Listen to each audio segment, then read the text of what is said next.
Outra parte importante do DSM-5 que ele fala aqui é sobre o desenvolvimento e curso do autismo, tá? Como ele é ali, ele faz um breve resumo de como pode aparecer em cada etapa, tá certo? Então ele fica aqui logo abaixo de prevalência, ele vai falar do desenvolvimento em curso. E ele fala coisas muito interessantes. Por exemplo, ele diz que a idade padrão de início deve ser observada, né? Principalmente isso. E os sintomas, eles costumam ser reconhecidos durante o 2º ano de vida. Então, é mais nítido, é mais óbvio no 2º ano de vida essas características de autismo, tá? Quer dizer que não vai identificar antes? Não, dá pra identificar antes. Mas, por exemplo, eu comecei a observar o Ravi a partir dos 9 meses. Nessa época, lembra, eu fui no neuro e ele não tinha critérios diagnósticos ainda. Embora ele já fosse autista, porque autista nasce autista, né? Então, até 9 meses ele era autista já. Então, ele não tinha características de autismo suficiente para fechar um diagnóstico, embora ele fosse autista. Mas naquela época não era possível saber, né? E aí, conforme ele foi se aproximando dos 2 anos de idade, as coisas foram ficando mais nítidas, ficando mais óbvias, ficando mais palpáveis, já era inegável e tinha já os critérios para fechar diagnóstico, tá bom? Mas aqui ele fala justamente nesse período entre 12 a 24 meses é quando começa a ficar mais evidente, as características do autismo. Por exemplo, o Telzinho hoje tem 7 meses. Evelyn, eu até tenho vídeo já sobre, ou vai ter, falando sobre o Theo específico, mas já trazer de forma reduzida pra vocês. O Theo é muito novinho pra gente ver características, né? Eu trato ele como se ele tem possibilidade dele ter autismo. Então a gente tenta estimular já desde cedo, como se ele tivesse diagnóstico já. A gente estimula em casa, né? A questão da fala, a questão das brincadeiras e tudo mais. Mas ele não tem características ainda, tá? Não tem características ainda, então eu não posso levar ele no neuro pra fechar ali, pedir terapia pra ele, não, ainda não. Só provavelmente vai ser mais fácil reconhecer quando ele tiver ali seus 12 meses a 2 anos de idade, porque justamente vem o período de aprender a falar, o período de aprender a andar, onde a gente vai conseguir ver mais questão de atraso motor e tudo mais. E aí ele até fala aqui também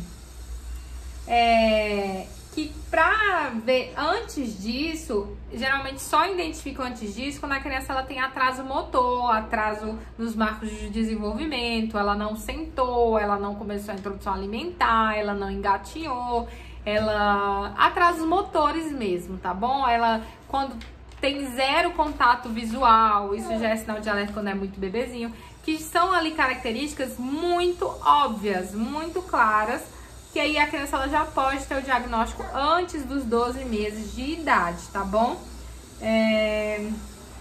Ou também um ponto muito importante que eu ia falar aqui é sobre a perca de habilidades, que vocês já devem ter visto sobre a poda neural, né? A poda neural, ela é natural e acontece com todos os seres humanos. A gente, nessa fase de bebê, é quando mais tem neurônios funcionando e faz mais sinapses no cérebro, mais conexões, mais percepções, porque tem mais neurônio na pessoa. Essa fase de bebezinho deles, do 1º ano de vida ali. O 1º ano de vida é quando a cabeça tá fervilhando de neurônio, porque tá aprendendo muitas coisas em pouco tempo e fazendo várias conexões, adquirindo habilidades.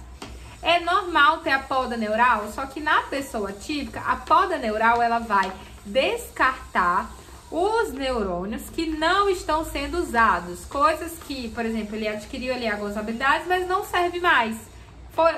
Vamos imaginar uma árvore, né? Os neurônios são ali uma árvore e tem folhas secas, não estão sendo frutíferas, vai, corta e deixa só as flores, as folhas e flores saudáveis, os frutos saudáveis, para poder continuar se desenvolvendo. Com a pessoa autista, isso acontece de forma desordenada. O cérebro, quando vai fazer Oi, bebê. O cérebro, quando vai fazer essa poda, né, neural, ele corta neurônios que estão sendo usados. Em vez de ele cortar as folhas secas, ele corta frutos, folhas que estão ali dando frutos. Por isso que acontece a perca de habilidades. Isso é um ponto muito importante de se observar nesse período, porque se a sua criança fazia uma coisa e deixa de fazer, e era uma habilidade importante, a criança fazia isso aqui, ó. e deixa de fazer, não é uma habilidade importante, é pra ela deixar de fazer mesmo isso. Então, cortou ali o neurônio certo. Agora, se a criança tá aprendendo a falar, né? No caso do Ravi, tava falando mamá, papai e água, e para de falar, significa que ele perdeu aquela habilidade, e isso é um fator importante no processo de investigação do diagnóstico, tá? Que ele fala aqui nessa parte de desenvolvimento e curso. Aí ele fala, ou quaisquer perdas de habilidades sociais ou linguísticas, tá? Nos casos em que houve perda de habilidade, pais ou cuidadores podem relatar a história de deterioração gradual ou relativamente rápida em comportamentos sociais ou na habilidades linguísticas. Ou seja, a criança sorria, a criança apontava, interagia com as pessoas e de repente ela não olha mais pra ninguém. Também pode acontecer, a criança olhava, falava, ria, brincava, compartilhava interesse e de repente... Aí muita gente se confunde, acha assim, ele virou autista naquele momento? Não, gente, ele já era. Autismo tá no DNA, é na genética. Só que ele tava se desenvolvendo bem e o cérebro fez esse corte errado. Quer dizer que ele nunca mais vai falar? Não. Com o estímulo adequado ele vai desenvolver novamente essas habilidades. Mas você tem que observar isso e levar pro neuro se estiver tendo perca de habilidade. Anota aí as habilidades que ele tenha perdido e tudo mais. Porque ela pode tanto ser de forma repentina como de forma gradual. Às vezes você nem percebe, quando passa um tempo é que você percebe, nossa, ele não tá mais fazendo isso. E isso é importante observar. Em geral, isso ocorre entre 12 e 24 meses de idade, sendo distinguível dos raros casos de regressão do desenvolvimento que ocorrem após pelo menos 2 anos de desenvolvimento normal. As características comportamentais do transtorno espectro autista tornam-se inicialmente evidentes na primeira infância. Então, ele já aparece ali nos primeiros anos de vida, tá? Aí ele fala novamente que muitos apresentam platôs de regressão. Alguns rápido, outros devagar. E essa poda neural acontece geralmente nos primeiros anos de vida da criança, tá? A poda neural ela acontece ali por volta de 1 ano, 1 ano e meio, 2 anos. São os períodos que tem mais risco de poda neural e é quando a criança ela pode perder ali algumas habilidades, tá?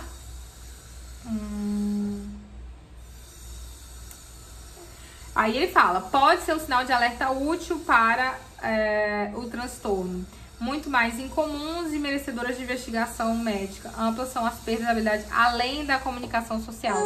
Olha, isso aqui, perda do autocuidado, a criança comia sozinha e de repente não tá mais comendo sozinha. Do controle dos esfíncteres, isso daqui já são coisas que tem que ter mais atenção. A criança tava já desfraldando e de repente perdeu o controle do esfíncter.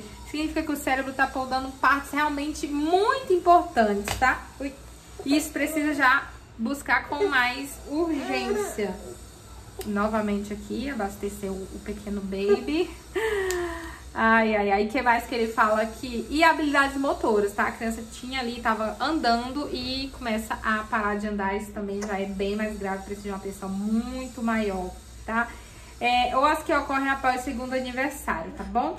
Isso pode significar que a criança não tenha só autismo, como tenha outras questões, outros transtornos, outros fatores associados, tá bom? Por isso que a gente tem que ficar atento a essas características que ele fala aqui.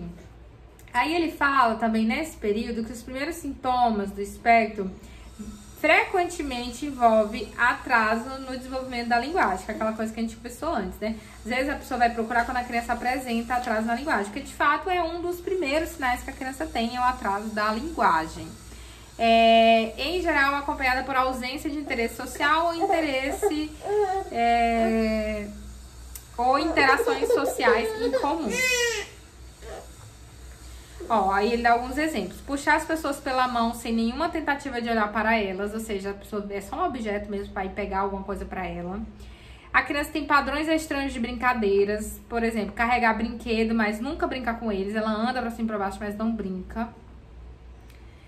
Padrões incomuns de comunicação, por exemplo, conhece o alfabeto, mas não responde ao próprio nome, tá? Então, por exemplo, Ravi adquiriu formas de falar. O Ravi hoje fala, mas a linguagem dele ainda não é funcional, né? E aí tem criança hoje no autismo que sabe o alfabeto, sabe contar, mas não tem comunicação social. Então, às vezes, o fato dela saber falar até dificulta o diagnóstico, porque muitas vezes ela vai ser invalidada, porque não vão estar olhando de fato para um ponto importante, que é se aquilo é funcional, né? Porque não adianta a criança falar e não saber se comunicar, tá bom? Deixa eu ver o que mais. Um diagnóstico de surdez é geralmente considerado, mas costuma ser descartado. Durante o segundo ano, comportamentos estranhos repetitivos e ausência de brincadeiras típicas tornam-se mais evidentes, tá? Aquele negócio que a gente falou. Uma vez que muitas crianças pequenas com desenvolvimento normal têm fortes preferências e gostam de repetição, por exemplo, ingerir o mesmo alimento, assistir muitas vezes o mesmo filme, em pré-escolares pode ser difícil distinguir padrões restritos e repetitivos de comportamento diagnóstico no transtorno espectro autista. Então, ele tá falando só a dificuldade que é dessa fase de ver os padrões restritos, né? Porque é da fase a criança realmente querer sempre ali aquela mesma coisa. A distinção clínica se baseia-se no tipo, na frequência e na intensidade do comportamento, tá? Então, é da fase da criança pequena querer, tá sempre comendo a mesma coisa, assistindo a mesma coisa, ou querer o mesmo brinquedo. E como que vai ver a diferença na criança atípica? É a intensidade do comportamento, tá? Por exemplo, uma criança que diariamente alinha os objetos durante horas e sofre bastante quando algum deles é movimentado. Ou seja, a brincadeira é só enfileirar, só organizar ali por cores e tamanhos. E aí, se você vai mexer na brincadeira, transtorno. Tinha uma época que o Ravi saía colocando paninhos em cima de todas as cadeiras da casa, ele ia botando paninhos. Se você tirasse, era um transtorno. Se você mudasse a cadeira de lugar, era um transtorno. Então, ele tinha esses padrõezinhos assim, ritualizados, né, Theo? Né, Theo? Theozinho super interagindo aqui nas aulas. Ai, ai, ai, que mais? O transtorno espectro autista não é um transtorno degenerativo, tá? Isso é importante saber. Sendo comum que a aprendizagem e compreensão continuem ao longo da vida. Não é porque seu filho tem essas dificuldades hoje que elas vão se manter. Elas só vão se manter se realmente não houver ali um estímulo, uma ajuda, tá? Cadê? Os sintomas são frequentes, mais acentuados na primeira infância e nos primeiros anos de vida escolar, com ganhos no desenvolvimento, sendo frequente no fim da infância, pelo menos em certas áreas. Por exemplo, aumento no interesse por interações sociais. Então, hoje o Ravi, como vai pra creche, tá muito mais interessado por crianças da idade dele, ele já brinca com os coleguinhas, a gente já vê bastante avanço depois que ele foi pra creche, tá? Claro que tem um momento certo de botar na creche, não é só botar pra desenvolver, tem toda uma questão e a gente vai falar sobre isso também, tá bom? Podem ficar tranquilas. Aí mais pra frente ele fala outras coisas que são muito importantes, ó. Uma pequena proporção de vídeos apresenta deterioração comportamental na adolescência, pode ter uma regressão, enquanto a maioria dos outros melhoram, tá?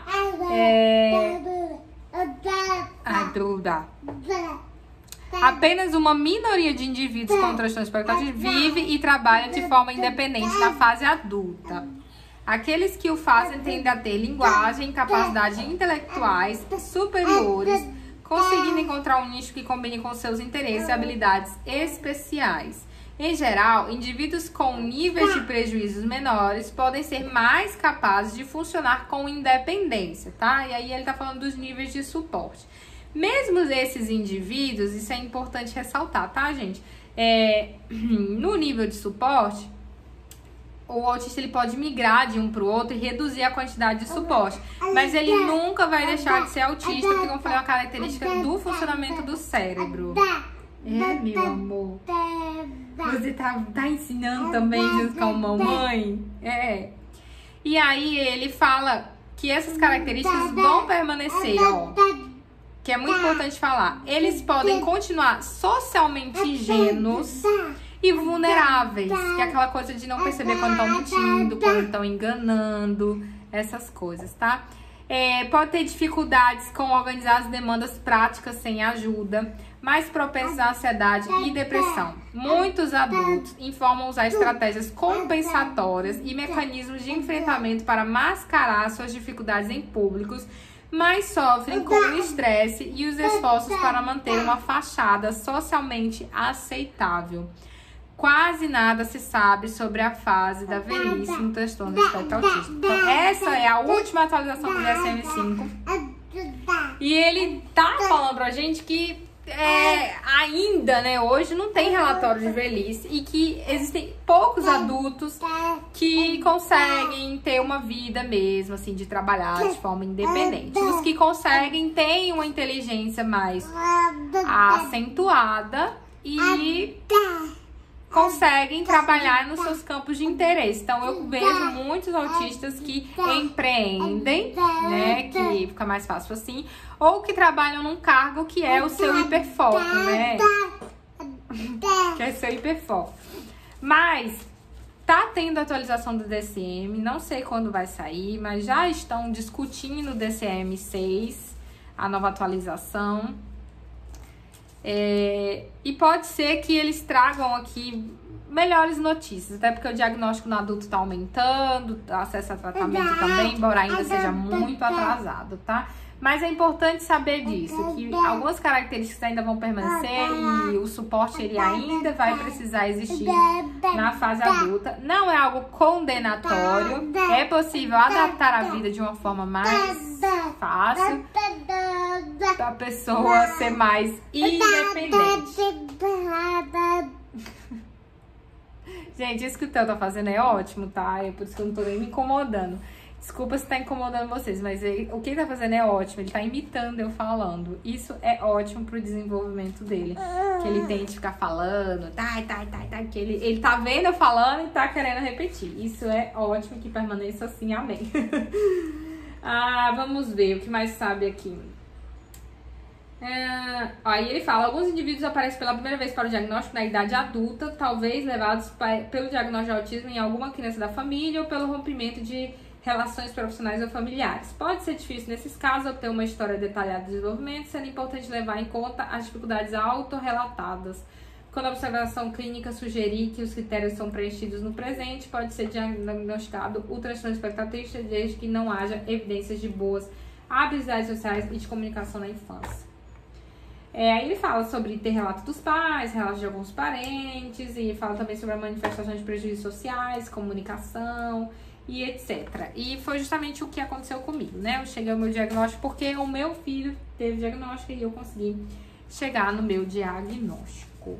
Então, esses são os cursos, como se dá, né, o diagnóstico.